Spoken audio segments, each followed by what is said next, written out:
her death by natural causes in 1914, Black Mary was mourned by her townspeople as a black pioneer. How cool is that? See, I want to hear about people like this in school. This has been great.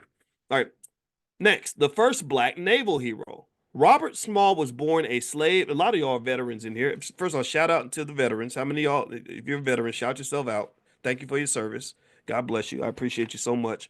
All right. So, Robert Small was born a slave behind the Cotton Curtain, but became a black hero. Just after the outbreak of war in 1861, Small, who had learned about ships and sailing from his father, was made a pilot of the Planter, a steamboat the Confederacy used to transport guns and ammunition to the rebel army.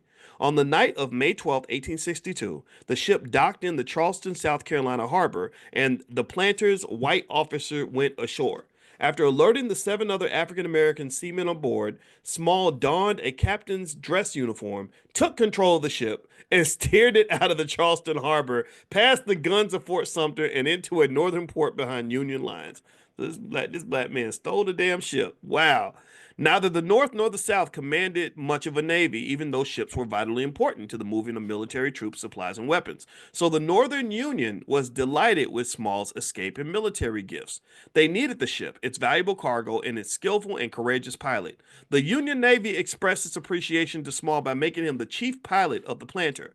After the Union used the ship in its successful attack on Charleston, Small was promoted to captain. Later, he left the Union Navy, joined the Union Army, and was awarded the rank of Brigadier General. Small's military career ended with the Civil War because national public policies returned to its pre-Civil War prohibition of blacks holding high military status, especially during peacetime. So much for your allies coming through for you. We won the damn war and they still went back to pre-Jim Crow.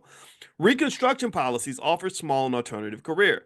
He left military service and entered politics. He was elected to the South Carolina state legislature and in 1871 became a U.S. congressman, serving 4 terms. President Benjamin Harris later appointed him customs collector for the port of Beaufort, South Carolina, where he served until his death at the age of 76. Robert Small was a high ranking military officer and politician, but first and foremost, he was Black America's first naval hero. His name's Robert Small. So shout out to Mr. Robert Small. Love that. All right. So let's do one more and then we can finish up for today.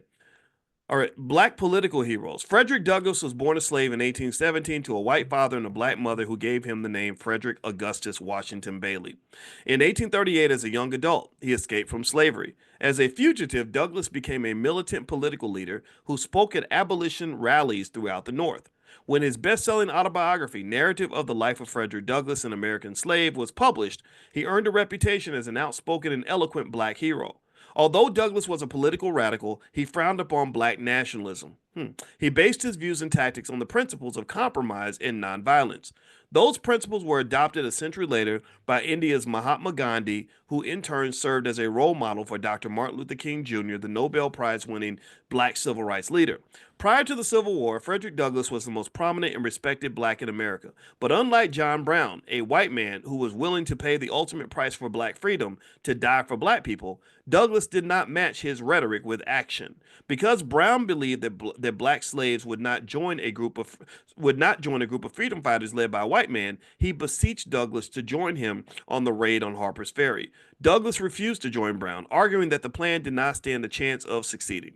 Prior to his death in 1896, Douglass revealed the real reason behind his decision not to join Brown in the raid on the Harper's Ferry armory to secure weapons for a mass slave revolt. Sorry, let me see. He revealed the real reason. Sorry, that for his. I'm stumbling on my words.